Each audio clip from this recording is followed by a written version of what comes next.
मी महाराष्ट्रातल्या अशा एरियामध्ये जातोय जिथे जर तुम्ही अभ्यास केला तर डायरेक्ट डॉक्टर होऊन जाल. इथे ना पोरं पोरी असे रंगीबिरंगी कपडे घालून फिरता.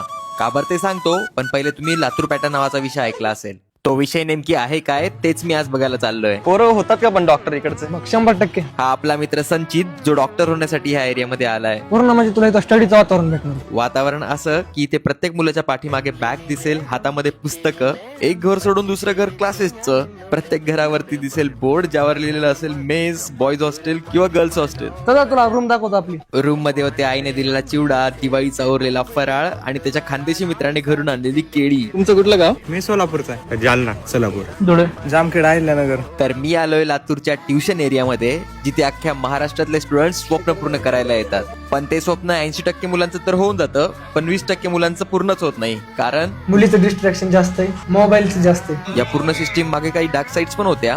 पण 6-5 वर्ष घासती ती घासती. आम्ही 4 वर्ष इथंच. तुझी माहिती तर कशाला घातली तुम्ही? घरचे म्हणते आता नको म्हणून. पण शेवटी मराठी रक्त आहे, एवढ्या लवकर थोडी हार मानणार आहे आपण. आता डॉक्टर झाल्याशिवाय इथून हलायचं नाही, पहिली गोष्ट. कमबॅक करायचं आपल्याला. खरंच मला डॉक्टर होणाऱ्यांसाठी खूप रिस्पेक्ट आहे. पहिले ऍडमिशन साठी घासा, मग 5 वर्ष डिग्री, त्यानंतर 2 वर्ष इंटर्नशिप. तोपर्यंत आम्हाला 3 पोरं होऊन जातात. मजाकचा विषय वेगळा आहे, पण खरंच तोपर्यंत आम्हाला 3 पोरं होऊन जातील यार. अजून काय बोलायचं कसं आहे तुम्हाला? नाही आमची जिरली.